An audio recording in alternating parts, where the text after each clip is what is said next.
When I met Jesus Christ, he was almost 10 years old, and he was helping his mother push a trolley full of all they owned. And because they couldn't find an inn they could get in, they were heading to the city and leaving Bethlehem. Couldn't you perform a miracle? I'm out of them, he said. I tried turning nothing into warmth, but it just made my mother cry. It just made my mother cry. Mary Magdalene has become a man, and tonight he's old, and she has been riding my tram. Now it's late and she's trying to sleep beneath a poster for a bank. Your dreams are important to us as it bathes her face in gold. Come give us your natural gifts, we make wealth from toil. Come pretend for history's page that we're advancing Australia fair. Let's pretend that we're all advancing Australia fair.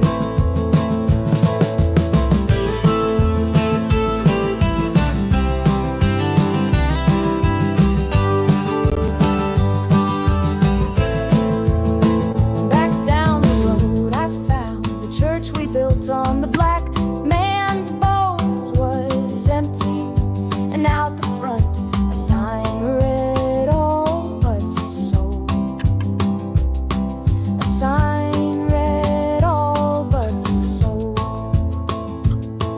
And we all owe so much money, but to whom we're not quite sure. So head down, we just keep running along our fading golden shores. So head down, we just keep running along our fading golden shores. Come give us your natural gifts, we make wealth from toil. Come pretend for history's page that we're advancing Australia fair. Let's pretend that we're all advancing Australia fair.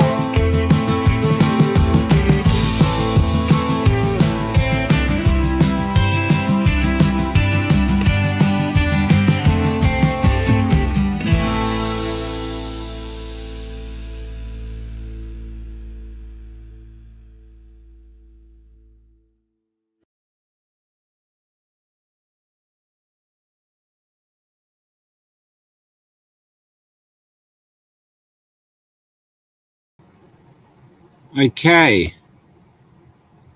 Oops. It's a little bit warm out here. Not hugely warm, but it's a little bit warm. And I've just done the first interview from Lightning Ridge. This is Garry. I'm going to play it now, see if it plays. I've interviewed his sons, but now I'm interviewing the dad. His sons are fantastic larrikins. I love them both. But this is going to be a real treat. Larrikins are endangered species in this nanny state country we're in, but this man is, well, he's just wonderful. This is Garry, the Larrikin King. First off, what's your name, sir? Well, there's a few names. There's quite a few names. We'll kick off with the real one then. Garry, as in Gaza Bugie from Garwin out in the Wild Wild West, just out of Lightning Ridge, and we've got the Freedom Castle out there that, you know, I've had a lot of signs and a lot of things that have happened, but yeah, so that's where I'm stationed at the moment, apart from running around the countryside after being at Epic and being at the library and being at the start of the show when of course, me and the boys and the kids and the family were camped out on the Murray River one afternoon, and we'd just been to a stand in the park, and we're looking at one another, and we knew, we'd just heard that you were going to head to Albury and go to do the tag along to Canberra. So anyway, Mark said, righto, we're fucking going to Canberra. So within half an hour, we're off to Canberra. So we made Albury, we camped with the first lot that hit Albury, and then off we went. So we picked out at the library, and that was the kick-off. Can I ask you, I know your boys have talked about Epic and said how amazing it was, but what was it like for you as an older guy? Have you seen anything like Epic before? Well, not to that extent. Not under those conditions. Not under it was a good atmosphere, but it wasn't a pop festival, or it wasn't a Sunbury. It wasn't Sunbury at the time, it's 69, whatever it was, when so it had that whole different atmosphere where we'd been getting shafted, and we sort of had to do something, relevant at the time. So all we could do, and as we did, and what happened with Epic, was just come together. Yeah. So of course that was the kick-off, and then a few things happened there. Of course, I did start there, and we did do a few things through Don't Vote Major. That was our call name, and it's not a political party. It was just a movement to vote out the corruption and try and get something going, try and get the Aussie spirit back and start to fight, get up, and this is about a fight. It doesn't have to be physical, but mentally, and that's where, yep. Can I ask you though, going back with that, let's go back, because what you are is a Larrikin. Your boys, you're giving birth to 2 Larrikins, but you're a Larrikin yourself, and Larrikins now are under attack. They want you gone. They want nice, compliant people. Like, even if we go to a post office, there's a big thing on the wall: no aggression, no this. Just stay silent and take your punishment. So where do you come from? What was your father like who became you? And some of the stories you were telling from your youth, which were hilarious. The kick-off, of course, is we grew up around Finley and lived out on a farm, and there were 7 of us kids, and everything had to start. We were wheat farmers, sheep, and in '61 we won a wheat competition. The wheat was above the top layer of the barbed wire fence, and so that was what I remember, being a baker, then becoming a baker. I remember that now because what happened was they GM modified the wheat, so up from being above the barbed wire fence, it went down half the size, half the length, and that was the first initial introduction of the GM modified wheat. Wow. So now we know why people who are gluten intolerant, because not only is that when they GM modified, but it's all the shit they spray our wheat and everything now. So, I've just been over to Gunnedah to buy organic flour, and because we're being fed, just the herbicides and the pesticides that are knocking us, making us crook. And now we know the folic acid that they're putting in the flours initially was for pregnant women, but folate and folic acid are 2 different things, that one will help you and the other one works against you. So being out in the farm and that, and of course the old man was a character. He was a bit of a gambler, a bushie and a farmer, and finished up walking off the farm. He wanted to become a shearer's cook. Oh. Yeah. So I done a few sheds. A shearer's cook? Yeah. And he became a shearer's cook after, being a successful farmer. But again, he came back from the war and it changed him. Okay. He fought for our freedom. That's why I get pretty irate about people saying, oh, you've got to conform and do this like pigs ask you do. My old man went to war to fight for my freedom. Yeah. everyone else's freedom. He fought in 5 different fronts, and so, you know, I used to go to different things with him. I used to go to the two-up, and I was the cockatoo standing at the gate. And if the coppers come, you know, you'd all take off like hairy goats. And so he put most of his life up with 2 pennies. Yeah. You know, but that's what happened. And knowing now what he went through and what we all went through and what we're going through now, he went through his stage of things. And, you know, a few of the brothers followed him, and we're all the same. Kelly ran into my sister the other day at Moree, wherever it was, and, you know, she can give you her version of her, but, you know, that's what she is. Yeah. You know, she'll headbutt blokes in pubs that, you know, treat her the wrong way, and I've seen her knock blokes straight off bar stools, you know, if they won't give her the chair. But, you know, so back on the farm, you know, I used to drive the tractor and do a few... How old were you when you started driving? Well, I was about 7, because I was on the tractor, and when I was 8 years old, I used to drive around the streets of Berrigan as an 8-year-old with my mother, because she couldn't drive, and I'd be sitting on a pillow, and I'd do the laps of Berrigan, I'd drop her off at the pub, and then go burning around on this little Ford Cortina, and I'd have to get someone help me push it backwards because I could never get it into reverse.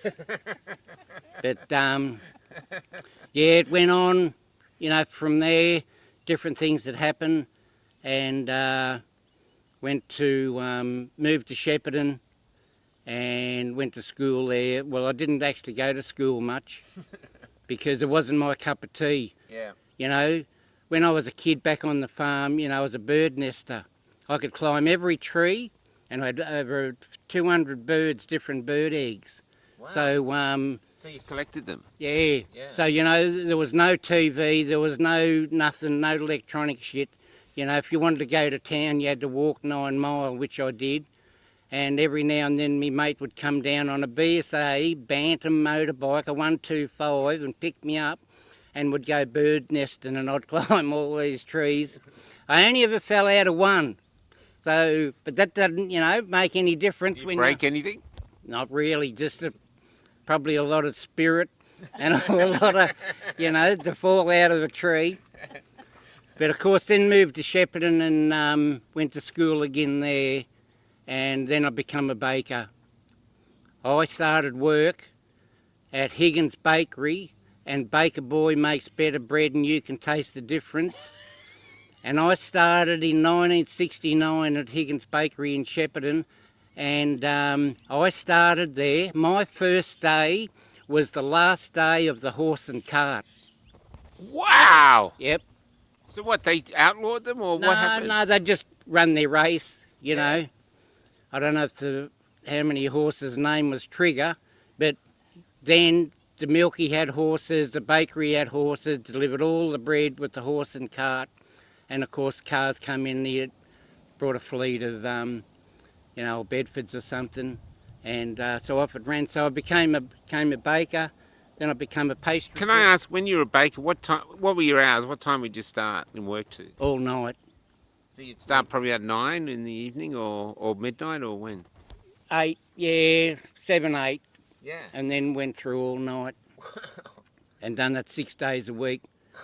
So I only used to get 1 night off a week. And how would you socialise being a baker? That became difficult. But I'll tell you what happened. I had 1 night off a week, and in that 1 night off a week, mate, I made up for a lot of lost time. You know, I wandered around Shepparton like a blue-ass fly and never knew where to land.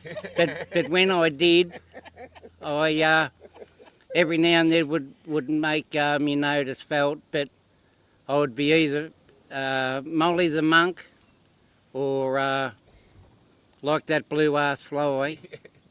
And used to drive around Shepparton as well. Used to go to the Saturday night dances at the Civic Centre in Shepparton. The dances were big then, weren't they? Oh, massive. We've met lots of people. Massive. They used to go around town to town doing dancing. Massive. It was a huge thing. Country dances were, Yeah. were Yeah. Yeah, but ballroom dancing and everything. We've met old timers and they go, there was the bomb, man. That's what we do. That's what Yeah.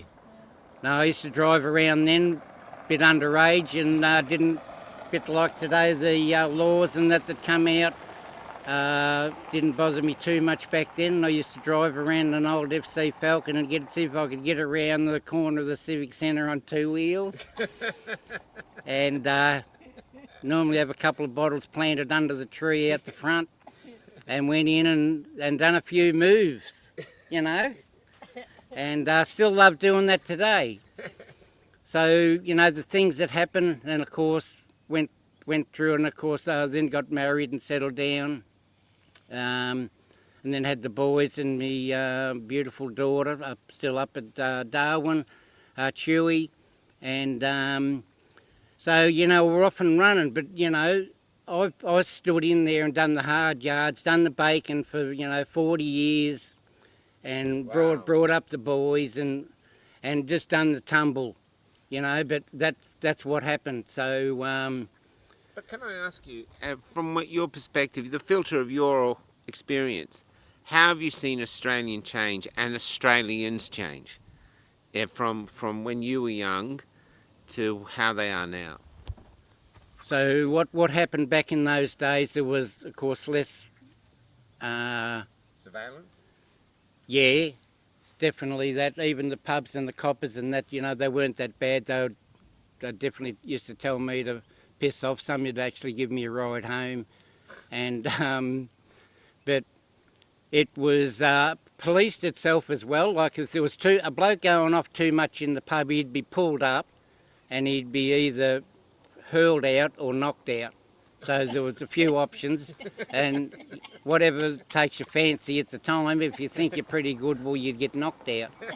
And actually, I think I got knocked out a few times, and hurled out. But back then, it was there was a lot more people, so it did police itself as well. And then, of course, more and more laws that came in, and of course, the coppers and the fining and the different things that happened. People sort of moved back and come a little bit reserved in themselves and weren't as outspoken. Like if there was someone really giving you the irrits, you would tell them to fuck off. Yeah. You know, and different people that then you know, even the characters and that would hold off, and that's what I seen in the end. Different, all those little places, and with .05 and different people that were not going out as much, and then of course it got a bit harder with the cost of living and the price of different things. So it did get to the point where people were conforming as well. You know, instead of standing up like the councils and the government and different things that I've seen over the time, just made it to for people to, and it's easy to conform because back then there wasn't as much money. When the more money came in, they could afford to pay fines and different things, and that changed people to conform into, as we know today, which were definitely over conformed. And you know, to stand up, we don't want to be seen as the one out, but there's always a leader and a follower. You're a leader, and so what we need and what we've got is different people with different ideas and trying to get, you know,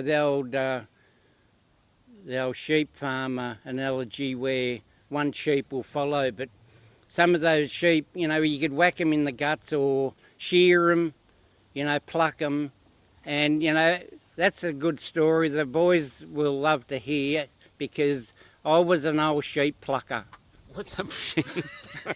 Oh my God. From way back. Back in those days, when you wanted 2 bob to go to X-rating across here.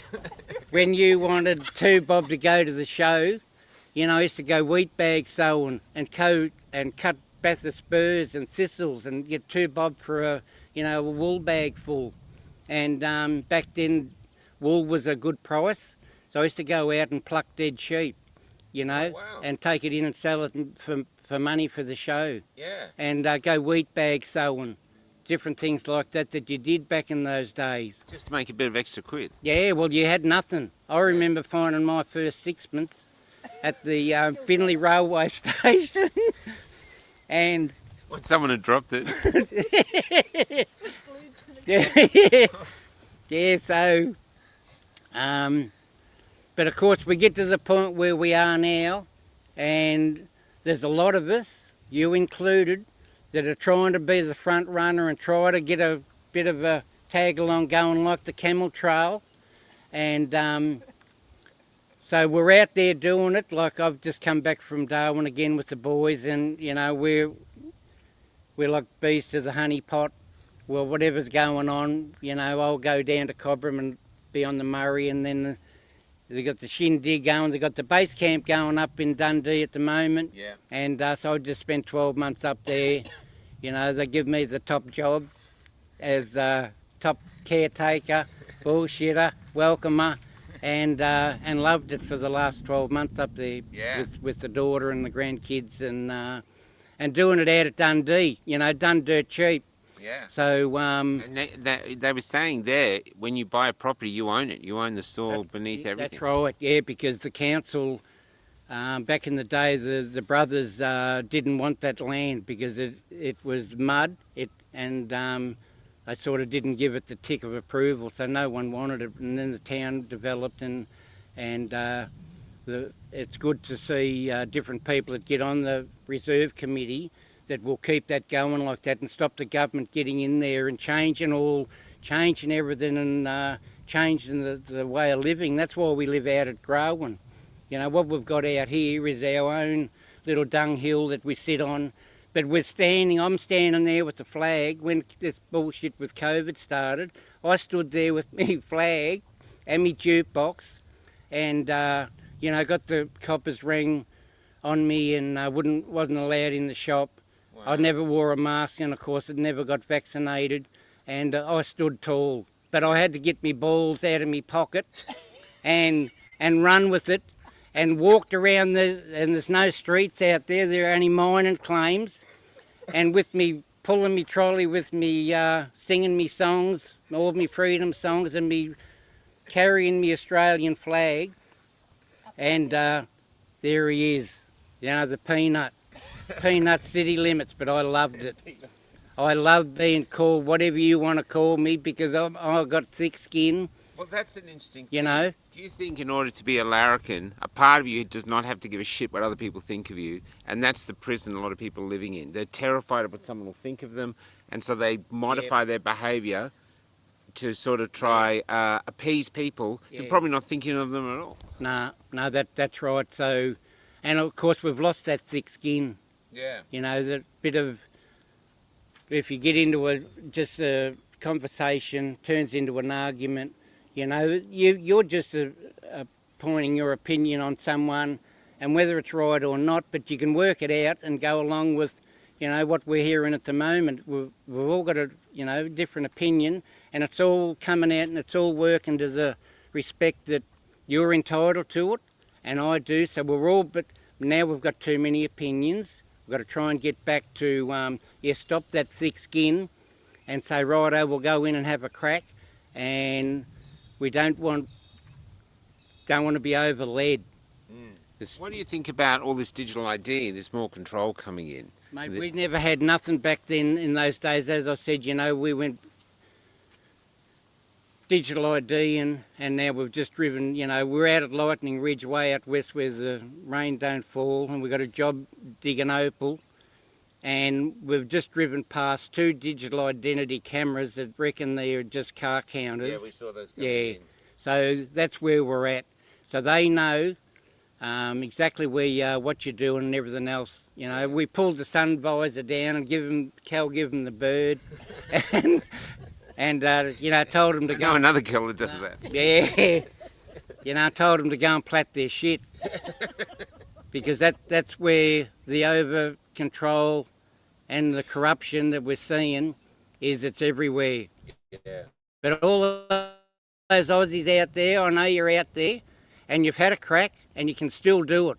You know, we're out here. Don't worry about where's the Aussies and where's the blokes that'll stand up and fight on the hill.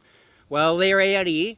You don't see them because we've got our own dunghill, and when the time comes, like when we went to Canberra, then I go to all the stand in the parks in Darwin, all around the country, and you know, I'm following the old man's footsteps, and as we hear it and hear it and hear it with the shine of remembrance, and all that will happen there is absolutely disgusting.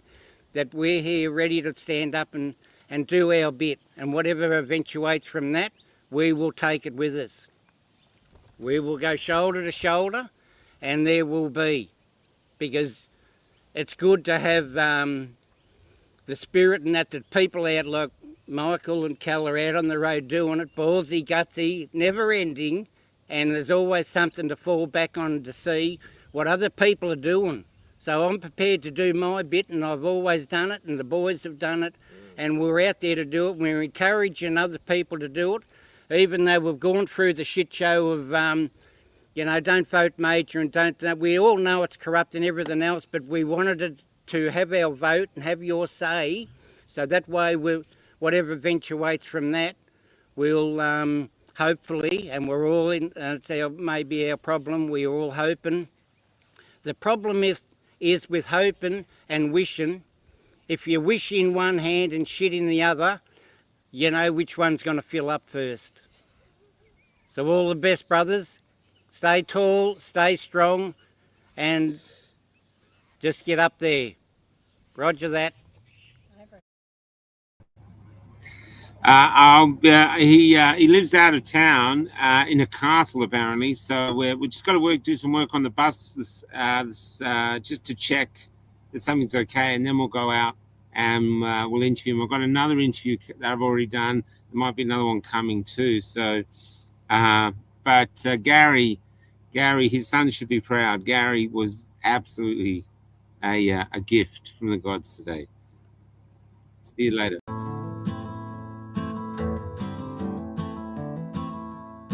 When I met Jesus Christ, he was almost 10 years old, and he was helping his mother push a trolley full of all they owned. And because they couldn't find an inn they could get in, they were heading to the city and leaving Bethlehem. Couldn't you perform a miracle? I'm out of them, he said. I tried turning nothing into warmth, but it just made my mother cry. It just made my mother cry. Mary Magdalene has become a man, and tonight he's old, and she has been riding my tram. Now it's late and she's trying to sleep beneath the poster for a bank. Your dreams are important to us as it bathes her face in gold. Come give us your natural gifts. We make wealth from toil. Come pretend for history's page that we're advancing Australia fair. Let's pretend that we're all advancing Australia fair.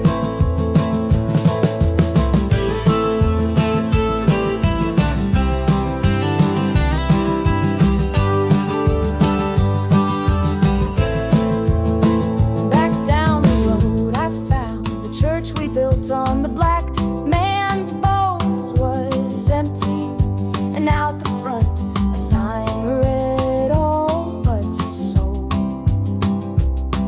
A sign read all but sold. And we all owe so much money, but to whom we're not quite sure. So head down